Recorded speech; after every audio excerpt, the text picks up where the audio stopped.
I'm Meshal Malik, and you're watching Indus Special. The United Nations stated on Monday that the economic fallout from COVID-19 is likely to get much worse before it gets better for some 6 billion people living in developing economies. It's beyond a doubt that the pandemic will hit the most vulnerable the hardest. On today's show, we'll discuss how developing economies are dealing with the outbreak and what global efforts seem to be in the pipeline to lend support to some of the most turbulent economies. Joining us for this discussion is Achike, who's a human rights and civil society activist and the Deputy National Chairman of the Joint Action Front. He joins us from Laos. Also joining us today is Ms. Vicky Pryce, who's the Chief Economic Advisor at the Center for Economic and Business Research. She joins us from London. Thank you both for taking out the time and talking to us today. Ms. Pryce, I'd like to begin with you. Now, before we get exactly to discussing how COVID-19 and the global economic fallout will land on developing nations, let's talk more about what are some of the forecasts that are being given for the global economy at large at this point in time. Well, the forecasts have been reduced very significantly. Just a little while ago, in fact, when the G20 met, they thought that maybe there would be a sort of possibly 0.1% reduction in growth this year than had been expected. Well, now, of course, everything's been revised again and again. The OECD thought a little while ago that the worst case scenario might be a growth of only 1.5% in the economy, which would have meant that quite a lot of developing countries are doing really badly, possibly also a number of very advanced countries. And now, of course, people are talking about an actual fall.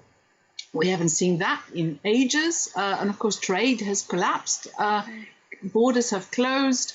Quite a lot of supply measures have been put in place, which basically mean that there's no production in many places. And of course, demand has been affected by the lockdown. So I'm afraid we're talking about a possible reduction in world growth, something that might have been, a fall, something that might have been unthinkable just a few weeks ago. And that, of course, will be affecting developing countries very significantly because a lot of the demand for what they produce, including commodities, is collapsing. Right. You mentioned here how it's going to be impacting developing nations significantly. Just to try to understand, given the global scheme of things, how differently will it be impacting developing nations from developed nations? That they are depending a lot on commodities area. The other thing is that they had been growing quite a lot in specialized areas in order to supply goods to the West, possibly. There was a lot of hope that Africa in particular would be the next growth area. What we have, of course, in many of these countries is lack of health provision. There's lack of clean food, if you like, access to water, access to hygienic products. All those things, of course, make the whole extension of the virus and infection considerably worse. And of course, when you're talking about locking people up, when you have areas like the one you're showing right now, where there isn't really much escape from where you are, it makes it very difficult. And of course, infection spreads a lot. In addition, many of the countries have huge debts. There is a serious issue, not only that some of those debts are in dollars and therefore they won't be able to repay some of those, but whether they will be able to sustain any of the levels of growth that they had before if those debts are still there. And there's a lot of talk now of not only giving direct help for the health systems, which is happening, but also looking at ways in which some of that debt may have to be written off at the end of the day. And countries will start to need to move ahead in a fresh way, if you like. So a lot of money will have to move from the advanced nations to the developing world in order to allow for this to happen. And many investors will have to accept that they will be making lots of losses on any assets that they may have acquired in some of those countries, including their debt. Ms. Pryce, we're going to talk more about the policies, the conversations happening at a global scale regarding this very lending of support, writing off of debts, these measures that you've talked about here. But just one quick question before I move on to Achike. What we're seeing right now, are the consequences going to be much worse than what happened in 2008? Yes, because what is happening right now by comparison to 2008 is yes, we did have assets destroyed there too, but now there is a wholesale impact because you're affecting both the supply and the demand side of economies. And what happens, of course, if you don't make up the incomes that people had lost and the unemployment rise happens very quickly, is that your national income falls, and a lot of the spending you would have done is just never going to recover. So there is a limit to how much you can go out and eat, again, to make up for what you didn't do before. Whole sectors, whether it's travel, whether it's entertainment, whether it's bits of retail, just won't perhaps recover the way that you want them in the future. And for the developing countries in particular, which have benefited from a lot of the outsourcing of supply chains and a lot of production of textiles or other goods, and increasingly, of course, more sophisticated, had moved to developing countries which were relatively cheaper to produce some of these things. All that may, in fact, never come back because of the concerns that we've seen now of any disruption, any crisis actually completely killing the supply chains so strongly that perhaps there would be rethinking of how exactly we have production in the future, and that may well affect some of the developing countries very significantly. Right. Ms. Pryce, stay with me. We'll talk more about the policies and what's happening at a global scale right now, what's expected to happen. Mr. Achike, I just want to jump to you and talk to you a little about what's happening on the ground, especially when we're talking about Nigeria. Now, Nigeria has roughly half of its population living in extreme poverty, given that a lockdown has just been declared. How do you think the government is creating strategies to deal with this amidst the poverty, amidst how many people are living under the poverty line? Yeah, well, I think that is the big issue, really. We must not forget the fact that Nigeria is the most populated country in Africa. In fact, out of every 6 Africans, 1 is a Nigerian. So the primacy of importance that is attached to this is exceedingly very, very high. The government has given the impression, especially in Nigeria, not just in Nigeria, but all over Africa. But in Nigeria, the government has given the impression that it wants to be on top of the game. And that is the fact that, and there's also the recognition of the poverty, the deep poverty that we have in the country. In Nigeria, we have a very robust, informal sector. So you have a situation where most of the people earn their living, by the day, and do not have to wait till the end of the month to pay salaries. So the president, I think, gave address to the nation, I think about 2 days ago, and he talked about all of these issues, and also insisted that they realize the gravity of the situation on ground, and that certain measures have been put in place as a result of the lockdown to ensure that certain social services are made available to the people. And these include, again, maybe at the finance level or the economic level, instructions given to the Central Bank of Nigeria to also intervene in a way that makes it easier for companies who are employing people and who have loans already collected for their activities, for there to be a kind of moratorium. So that these companies do not have to, suffer. The consequences really is that ultimately their workers are going to be laid off. But the National Assembly too has also passed a legislation that companies, as a result of the COVID-19 crisis, should not lay off their staff. We have a state of emergency declared in 3 states in Nigeria. You have the Federal Capital Territory, Abuja, then Ogun State and Lagos State, where I am in right now. Of course, we know that Lagos has a burgeoning population, about 22 million people in terms of the size of the population, bigger than some West African countries put together. Right. So the governor of Lagos State actually has been exceedingly very active, and they have ensured that their distribution channels for the ordinary people. The federal government is also giving some help. In fact, a lot of very big corporations in Nigeria and a lot of the very rich, the wealthy, have also pledged monies for the efforts and have given also Lagos State quite a lot of money. So they are going. When you're talking about a lot of money, how much is that exactly? Well, that's about, in Naira terms, so far about 10 billion Naira have been given, and more are still coming in. Some of them are given to the federal government for onward disbursal to other states in the country. And then Lagos State also has received a quantum of that money and has had about 5 billion naira released by the federal government to Lagos State, because Lagos State seems to be the epicenter of this pandemic. So far, we have about 120 confirmed cases. And Lagos State has the bulk of about 50% of this number is from Lagos State.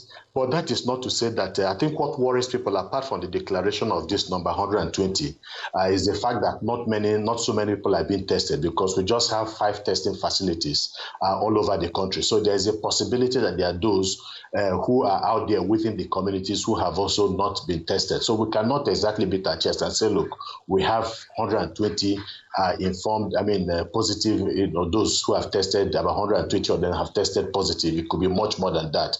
But, like I was saying, I think there's a recognition that we need to be able to get to the ordinary people. As at yesterday, before a curfew was imposed on the country, they were given a timeline of maybe till 11 p.m. so that people could go out to the markets and make all the purchases that they can and stock up their homes. But the reality is that we have so many people who do not have the financial muscle to be able to stock up their homes. Like I said, they depend on daily incomes, and it is these people that the government is trying to reach. Ultimately, at the end of the day, they might not be able to reach as many people as possible. I do not personally envisage that they will reach more than 10% of the people who are vulnerable and who need this help from the government. So that would mean that a large number of our people who do not have the means to take care of themselves might be unreached by the government. Right. There's a lot that's said here, and a lot of policies that probably resonate with a lot of other developing nations, not just countries within Africa, but all across the world. But Mr. Achike, going back and talking a little about when this pandemic was first declared a pandemic, and there were speculations about how parts of Africa would deal with it. There were a lot of analysts coming out and saying that Nigeria would be able to deal with it better than many other countries, precisely because it handled the 2014 Ebola outbreak in a very robust manner. Do you think that system at all has played a role in trying to prevent the situation escalating or trying to contain the situation? Yeah, well, I know that the world acknowledged generally what Nigeria did with regards to Ebola, and I think it was a lot of surprise for a lot of countries that we could do what we did at that particular point in time.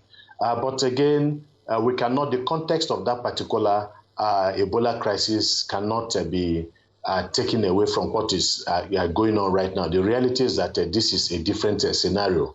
The COVID-19 virus is a completely different kettle of fish. The rate of infection is exceedingly high, even though we know that with the Ebola, you had maybe 24 to 48 timeline before we have a fatality. But this one has shown the ability to reproduce very fast and to infect people on a very large scale. And I think that that is what makes it very difficult and very different from the Ebola crisis that we faced. But I think the good thing to some extent is the fact that there was a connection between the first person that tested positive, I think an Italian, and then the Lagos State government, because he landed in Lagos, went to Ogun State, came back to Lagos, and then it was detected. And so of all the states in the country, I think the state that is most endowed with some level of resources to be able to handle this is Lagos State. And that is why, like I said, it is the epicenter. It is the most populated state in the country. And the governor and I think the state really has shown more capacity than most other states to handle this. But the reality, like I said, is that this is a completely different kettle of fish, because the virus has shown capacity to multiply at a very high rate that defies ability of government to control it the way they want to control it. Right. That, of course, does factor in. It's an important factor to bring into the discussion when we talk about how Nigeria is dealing with this, is because the nature of this virus is so much different than that of Ebola's, and so much different than other viruses that have come to being in the past. Ms. Vicky Pryce, just one last question to you. You've heard all that Mr. Achike has stated, all the problems that have been listed. Of course, this isn't just a calamity that has infected or posed an issue to the economy of one country, but it is threatening the global economy. do you feel like at an international level there is a recognition of the fact that countries like Nigeria are facing such layered issues and there needs to be support given? What are some of the policies you feel like are being rolled out or being developed specifically to tackle these sort of issues?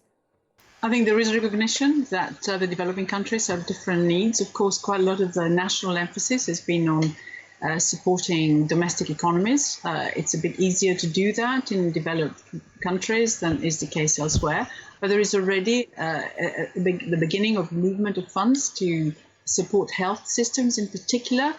I think it is recognized, whether you look at everything the World Bank is talking about, the International Monetary Fund, the UNDP, and so on, that there is a need to transfer considerably more money across. And some of the estimates are very substantial, like possibly, $3 trillion worth. Originally, of course, the expectation was that there would be quite a substantial fall in countries' GDP, but how large that fall will be if the whole world goes into recession for however long, it's very difficult right now to estimate. But there is no doubt that the problems of developing countries will be much harder to deal with because, just as we've been hearing, there is a very large informal economy in many of these countries. You don't know how to reach these people. And the health systems are the ones that actually need a lot more support to begin with. And that's happening. Right. Those are all very essential. How do you reach the informal economy when we're talking about giving support to people? Many people who aren't registered within the economy aren't recognized as actual employees. Thank you so much, Ms. Vicky Pryce, for joining us, giving us your insight. Mr. Achike, going back to those points, how do you reach so many people? That is a problem, and economies are realizing that the poverty levels will continue to rise if you do not reach those people who are not seen as being a part of the economy. Is there a game plan in place for Nigeria, or do you feel like there are cases in which this is being taken into account and there's actual work towards it? Yes, I think that it is critical and important to be able to reach all these people because they are in their millions and the poverty level is exceedingly quite high. And there's also the fear of keeping people locked down for too long and then not allowing them to access money. The possibility of the outbreak of violence is also there. So one has to be careful. I am not exactly impressed about the way the government has been wanting to go about it. There is this movement in the right direction, but I think that they are not engaging the right kind of people to be able to get these things across. Some of us, for instance, would have wanted a more direct engagement, by labor. I'm talking about the Central Labor, the Nigerian Labour Congress, that has branches in virtually all the states of the country and local governments. I would have expected, because of their wide reach, to be able to also work with them, as well as with civil society organizations. I have not seen this traction from the government.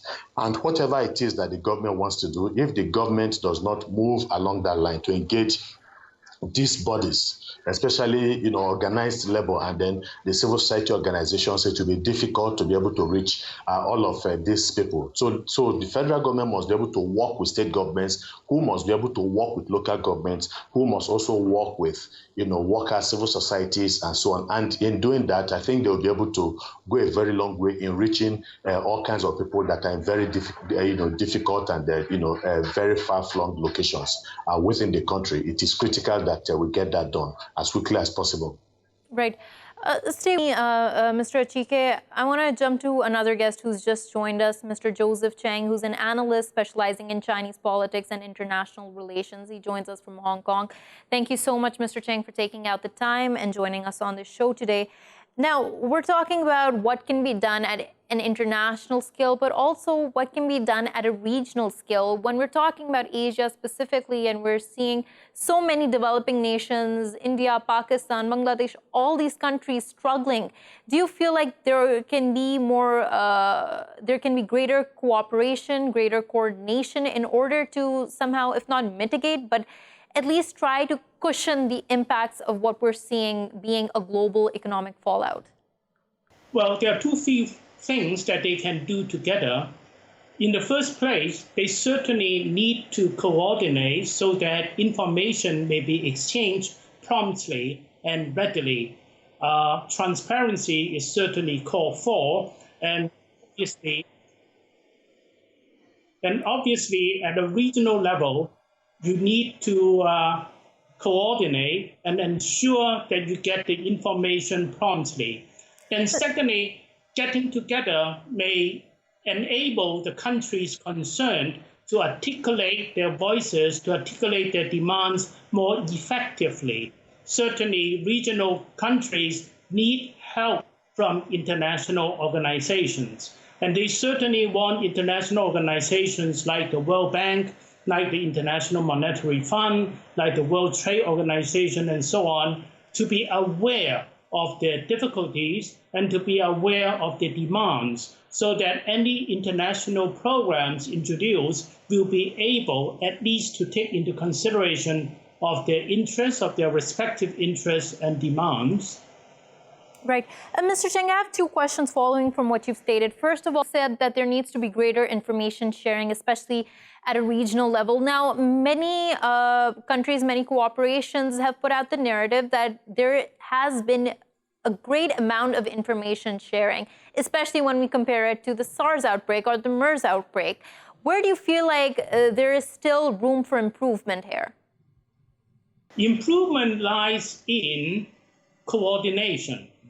You certainly hope that the experts concerned, the organizations involved, will be able to communicate among themselves more effectively so that there will be less voices and more authoritative voices.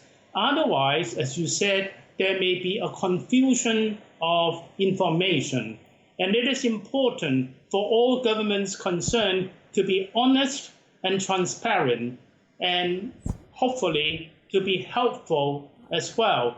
There are certain countries like China and to a lesser extent South Korea, which seem to have passed their most difficult stage and perhaps have already been mobilized, and therefore they are in a better position to offer help, whereas European countries are obviously in their most difficult stage, and they may not be help each other even within the European Union, and therefore they may not be able to offer much help to countries in Southern Asia. Right.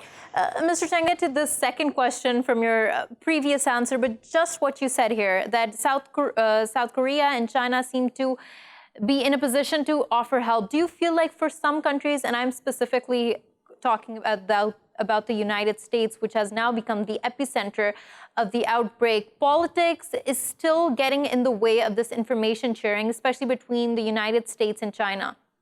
The United States probably cannot help much in terms of offering immediate supplies of needed medical equipment, medical services, and so on. But the United States can certainly be very helpful in listening to the demands of the developing countries in the region, for example, with regard to exchange rate fluctuations, with regard to meeting the acute demand for dollars in some of the countries concerned, and to help to iron out the very sharp fluctuations in the financial markets in the region. But do you think the United States is accepting help for its own country from China at this point? Well, I guess the United States certainly would like to talk to China, at least in terms of exchange of information, and with regard to the supplies of certain equipment, like basic face masks. China is in a certain position to help, because as we all know, most of the assembly lines of the production lines of certain simple things like face masks are basically in China. Right. Mr. Chang, just one last question before we end the segment here. Now, you mentioned that international organizations need to reach out to regional organizations, need to reach out to countries, developing nations, and try to recognize their demands. Previously, Ms. Vicky Pryce, an economist, told us that there is this international recognition of the layered issues within developing nations, and these international organizations do want to lend out support. Do you see this support now coming into being, not just talks happening, but support actually being given by international organizations to developing nations? This will be a fairly long process. At the moment, the major countries like the United States and EU are most absorbed by the demand to avoid sharp fluctuations and very damaging fluctuations in the financial markets. They are not yet in a position to tackle the intermediate term and long-term issues like more equitable commodity prices, including oil prices, more coordination to ensure food supply and the supply of basic commodities so as to avoid sharp price hikes, which will especially hurt the poorer developing countries. So they are, at the moment, working on financial market difficulties. They are not yet in a position to tackle economic development difficulties in the intermediate and long term. It is important for them to be aware of the demands of the regional developing countries at this stage. Right. And of course, this is an evolving situation. It's a changing situation with the updates each and every day. In fact, each and every minute as cases increase, as the death toll increases. Thank you so much, Mr. Joseph Chang, for joining us from Hong Kong. Mr. Achike Chude for joining us from Lagos, Nigeria. We're going to go for a short break. When we return, we're going to talk about conflict exposure and how it continues to disproportionately impact those living in extreme poverty. Stay with us.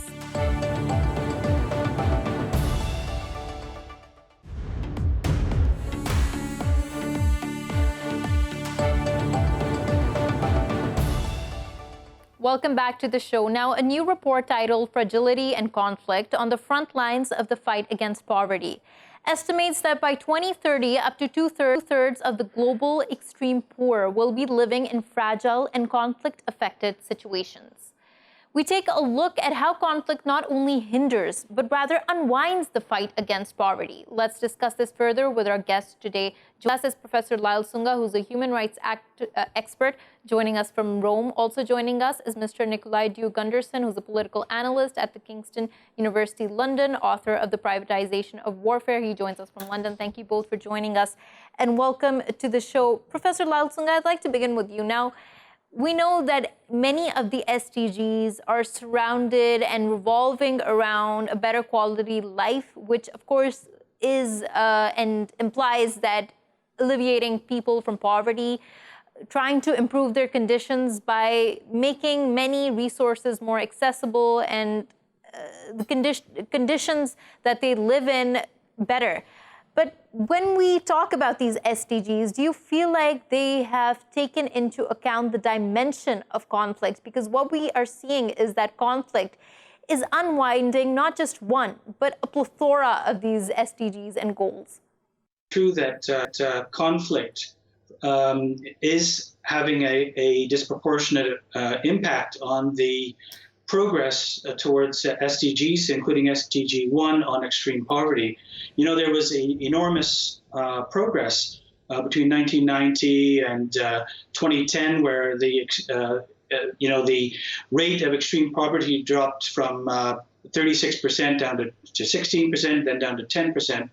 And with the at 2030, we were hoping to get down to zero, the global zero, which is under 3%, because there's always some extreme poverty in terms of transition, et cetera. Now, conflict, because of the nature of conflict, has changed from interstate conflict, which has become very rare, and it's much more non-international armed conflict, which tends to target civilian populations much more than we've seen in the past.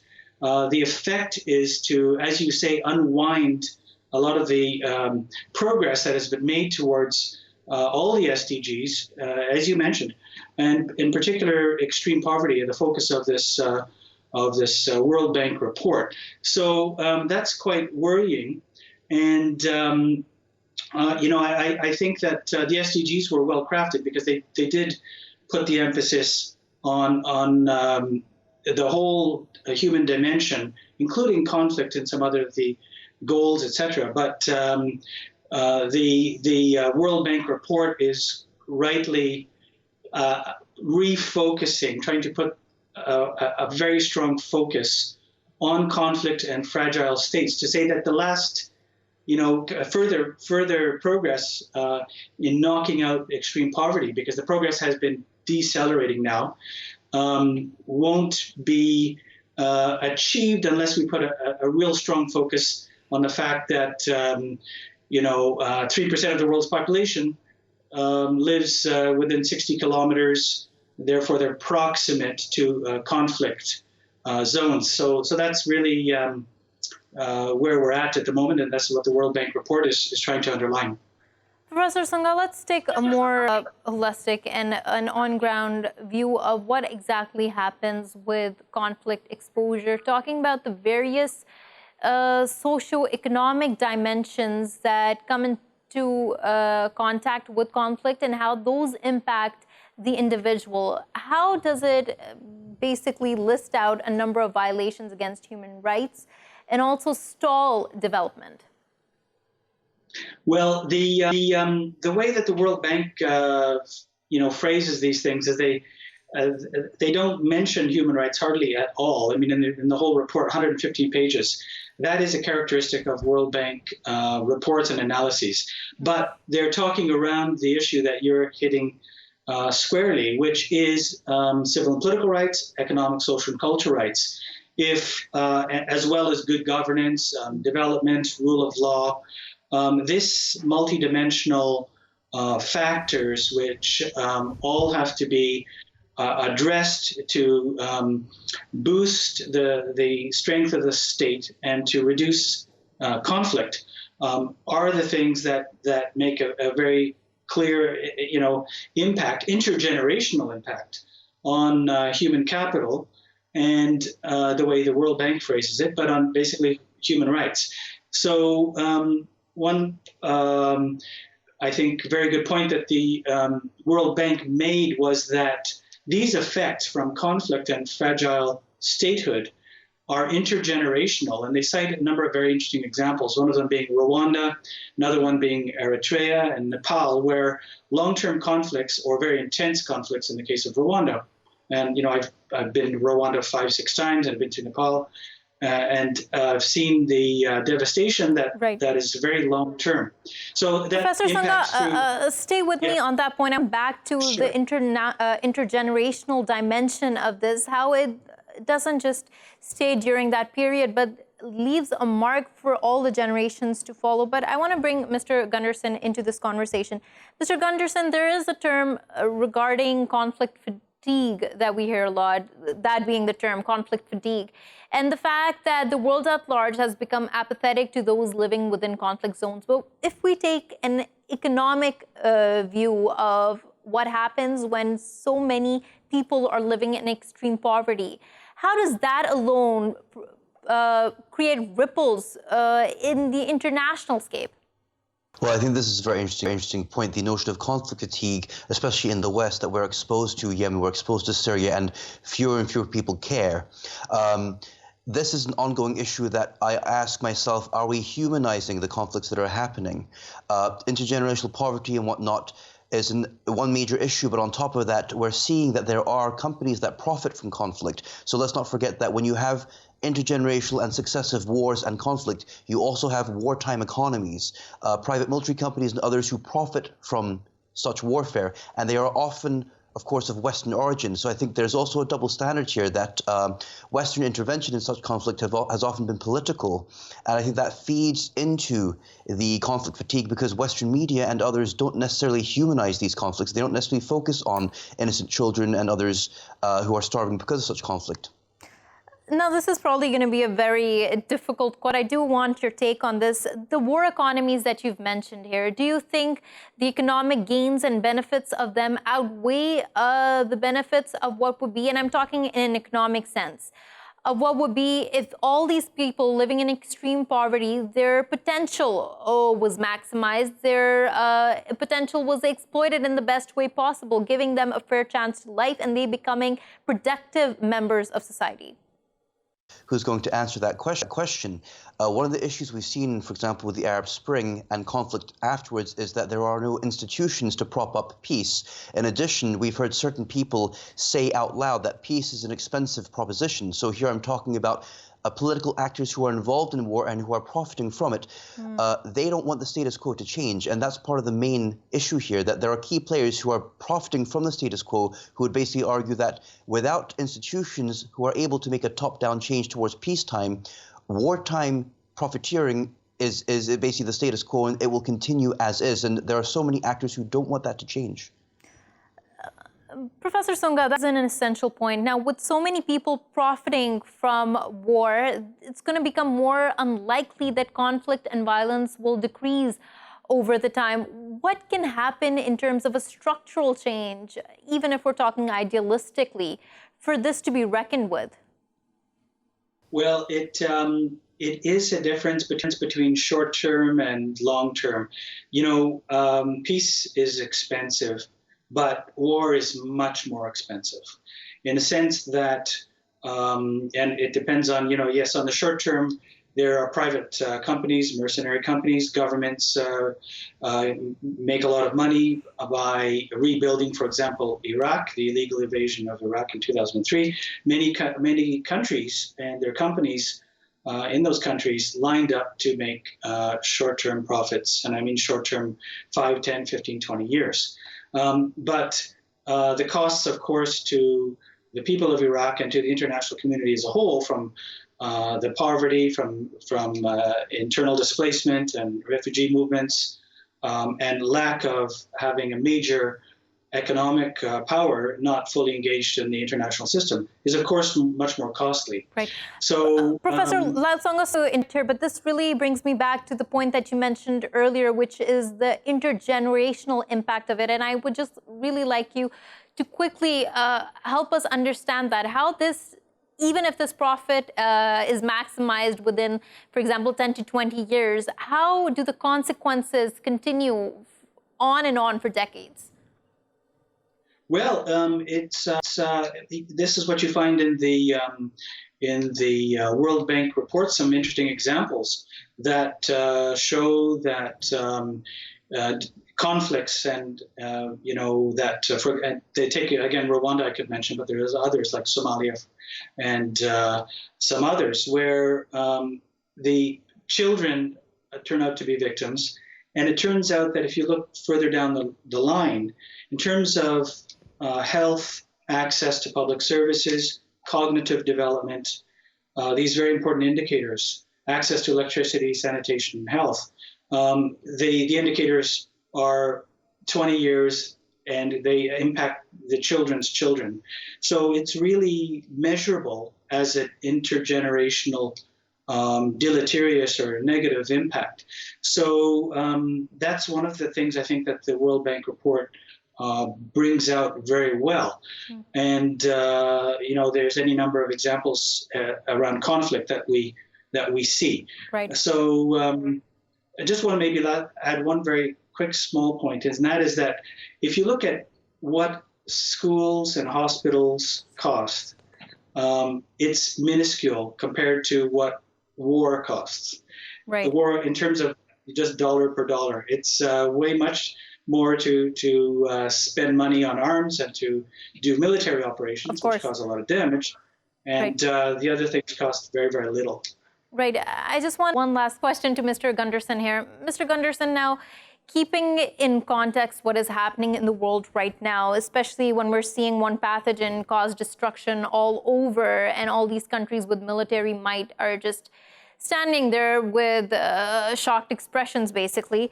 Do you think that this will change the path forward in terms of conflict and violence? Without a doubt. It may also change how some states deploy their military. Here I would have to cite that in the Middle East, certain countries like Jordan have actually deployed their military forces to have curfews or to enforce curfews, but also to hand out food, to distribute social goods. So we might actually see that one of the few positives of what's happening at the moment is that certain states are changing how they use their armed forces. But I also believe some people are going to question all the spending on war at a time when it's very, very clear that had we spent more money on our health economy, we may be in a better position to tackle the corona crisis. And that definitely seems like some of the questions to ask given how our world is progressing. Thank you so much, Mr. Nicolai Gunderson, for joining us, and Professor Lyal Sunga for joining us. Thank you for watching Indus Special. We will see you again tomorrow with more stories. Till then, stay safe and stay at home. Goodbye.